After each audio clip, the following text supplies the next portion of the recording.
Pasangan Serasi, bab 91.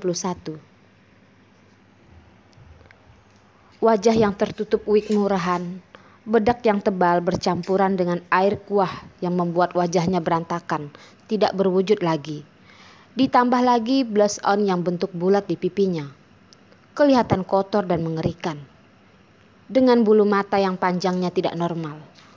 Beraninya wanita ini keluar rumah. Dan mengapa juga pelayan mengizinkan orang jelek ini masuk ke rumah makan.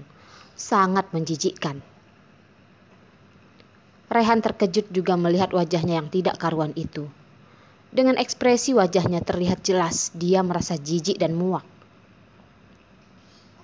Ekspresi wajah Ethan juga terlihat sama. Wajah yang menakutkan seperti monster. Melihat respon mereka berdua, Yuki yakin kali ini sudah aman. Tidak ada yang mengenalinya. Hore, boleh keluar sekarang dengan lega. Berhenti. Suara Rehan dengan nada perintah terdengar di telinga Yuki. Berbalik, tidak berbalik. Bertahan atau berlari. Beberapa pilihan yang memutar di otak Yuki. Akhirnya dia memilih untuk menurut. Berbalik, menunduk, dia pun menghampiri Rehan. Tuan Rehan, kamu seorang bos besar, ganteng, kaya raya. Buat apa kamu berseteru dengan seorang wanita yang tidak berarti ini? Aku mohon, biarkanlah aku pergi jauh.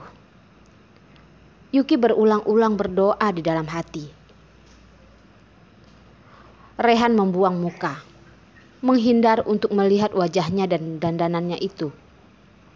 Dia terpaksa mendekati Yuki karena Yuki masih berhutang sesuatu padanya. Tangan Rehan menyentuh leher Yuki. Yuki kaget. Sentuhan yang tak asing lagi, terasa seperti kena strum. Tiba-tiba terasa sakit di lehernya. Kalung di leher ditarik paksa oleh Rehan.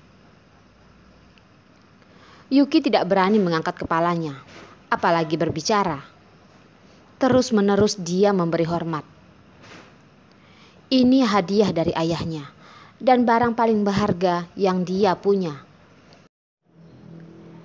Tidak boleh dirampas dengan cara begitu. Ethan tidak tega juga melihat wanita bisu ini diperlakukan seperti itu. Kalung ini bisa jadi barang paling berharga buat wanita ini. Ethan menepuk bahunya Rehan dan berkata, Han, sudahlah. Koleksi perhiasan kamu yang lebih berharga saja kamu tidak peduli. Buat apa kamu ambil kalung yang jelek ini? Balikan saja ke dia. Rehan mengangkat alisnya dan menjawab dengan sinis. Tidak pantas dia memakai kalung ini. Yuki membungkuk kaku di tempat. Dia tidak pantas memakai kalung ini. Ya, dia miskin, rendah. Maka itu dia tidak boleh memiliki kalung. Sehingga kalung satu-satunya yang dia pakai juga harus dirampas darinya. Dia juga dilahirkan sebagai anak kesayangan orang tuanya. Dia juga dimanja. Mengapa dia harus direndahkan, diinjak di bawah kaki orang? Siapa yang memberi mereka hak untuk menghina dan menghancurkan harga diri orang lain? Yuki mengepalkan kedua tangannya. Dengan menahan emosi dan air matanya, dia berdiri tegak. Tidak lagi memohon. Kamu mau kalung itu, ambil saja. Hari ini aku tidak lagi bisa melindungi diriku sendiri. Pada suatu hari, aku akan buktikan kepadamu. Aku juga mampu.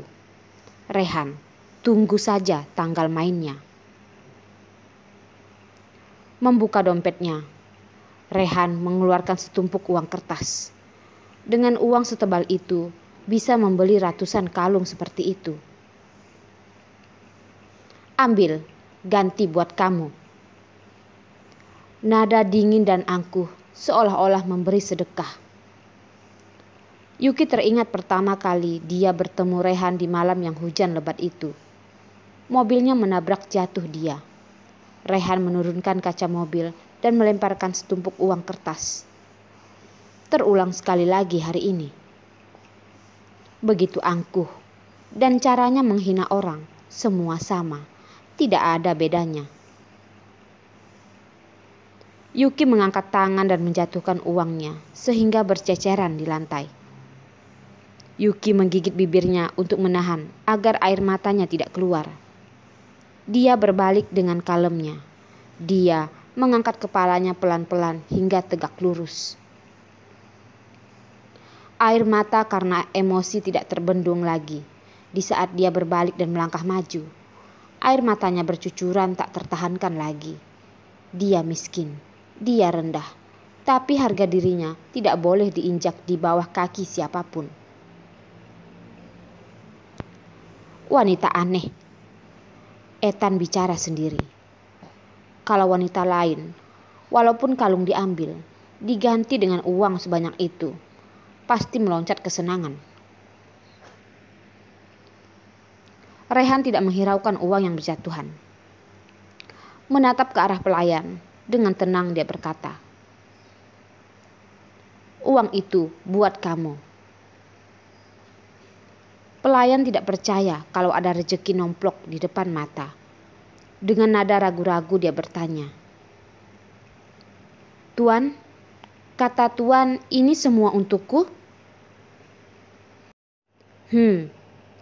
Masih tetap bersikap angkuh. Dianggapnya uang hanya setumpuk kertas. Pandangan mata masih terlihat wanita jelek tadi di ujung jalan. Angin kencang meniup rambut palsu yang tertutup di wajahnya. Yuki merapikan rambut yang berantakan dengan tangan. Gerakan yang begitu anggun dan penuh pesona. Tidak terlihat kampungan sama sekali. Taksi berhenti. Dia menunduk dan naik taksi, merapikan roknya. Gerak-gerik dan poster tubuhnya dan terlihat jelas bentuk garis wajahnya. Semuanya kelihatan begitu tidak asing bagi Rehan. Yuki. Napas Rehan terhenti sejenak, mendorong kursi dan berlari keluar. "Rehan, ada apa?" Ethan dibuat bingung dengan sikap Rehan yang mendadak berubah. Buru-buru dia meletakkan uangnya, ikut berlari keluar mengejar Rehan. Waktu Rehan mengejar keluar, taksi sudah melaju jauh. Rehan berusaha mengejar taksinya. Rehan berlari mengejar taksinya dan sepanjang jalan dia menabrak orang-orang, tapi tidak dia hiraukan. Orang-orang yang ditabrak menatapnya dengan marah dan mengomel. Tapi itu semua tidak penting.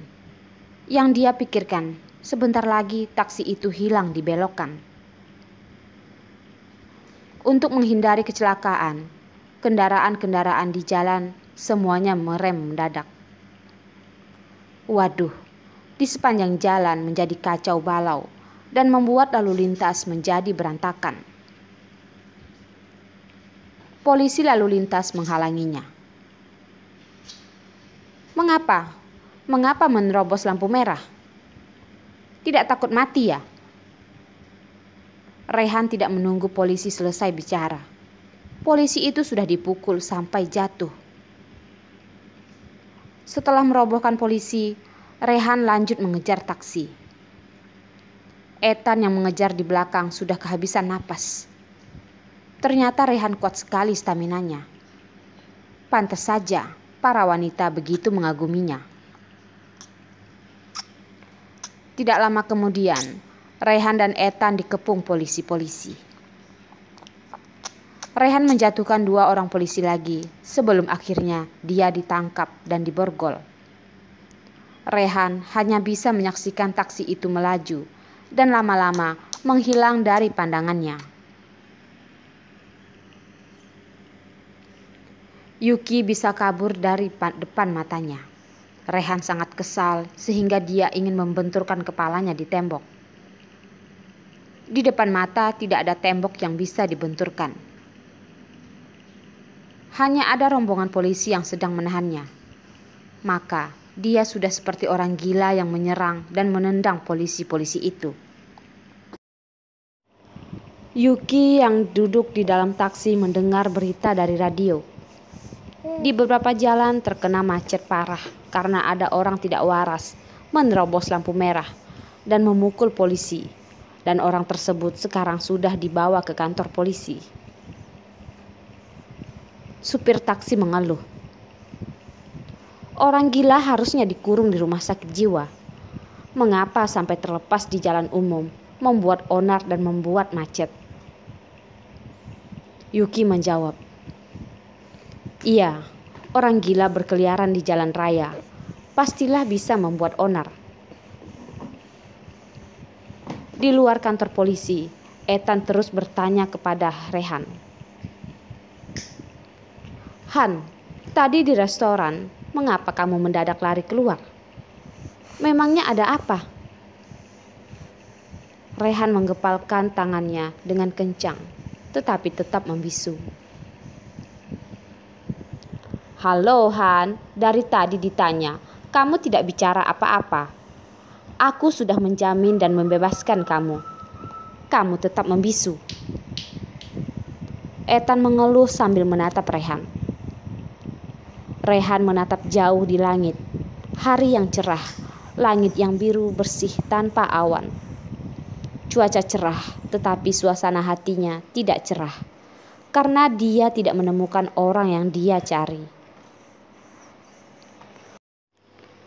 Orang yang dia cari lari menjauh darinya. Yuki rela memakai wig, berdandan buruk rupa, rela menjadi bisu, rela membungkuk memberi hormat berkali-kali. Dia melakukan semua ini hanya untuk tidak ingin bersama dengan Rehan. Rehan mengepalkan tangan kanannya begitu erat sehingga terasa sakit karena tertusuk kalung yang ada di tangannya. Ethan menatap mata Rehan. Ada sesuatu di matanya yang syahdu itu.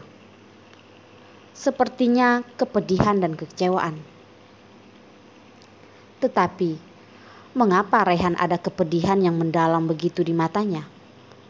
Selain dari kejadian 12 tahun yang lalu, tidak pernah dia melihat kepedihan itu selama ini. "Ayo, kita ke klub kamu." Rehan menatap balik ke Ethan yang dari tadi memandangnya dengan kebingungan. "Baiklah, nanti aku pilih beberapa yang paling aduhai buat kamu ya." Ethan sambil tersenyum. Ini baru wujud Rehan yang dia kenal. Super dalam segala hal. Kesedihan tidak mungkin ada dalam hidup Rehan. Yuki sedang antri menunggu di klinik. Hari ini ada USG. Hatinya merasa galau. Pasien-pasien ibu hamil semua ditemani suami. Ada juga yang ditemani orang tua atau mertua mereka. Yuki yang datang sendirian, duduk di kursi panjang tanpa pendamping siapapun. Yuki merasa iri juga melihat ibu-ibu yang diperlakukan begitu lembut dan penuh perhatian oleh para suaminya. Dia merasa sedih dibandingkan nasib dia sendiri. "Anakku, siapa ayahmu?" Sambil dia meraba perutnya, Yuki menyesal. Malam itu dia langsung kabur. Setidaknya dia harus melihat jelas siapa pria itu. Sedih yang mendalam membuat Yuki meneteskan air matanya.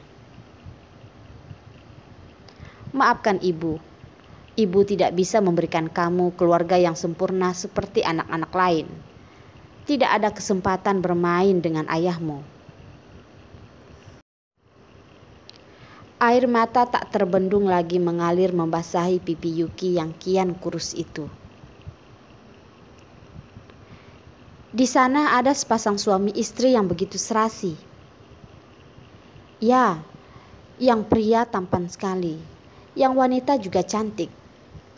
Yang wanitanya sepertinya putri Bapak Hall wali kota kita. Oh, yang namanya Betty ya? Betul, suaminya itu tampan sekali ya. Pasangan ini langsung menjadi topik pembicaraan para pasien-pasien yang sedang menunggu antri.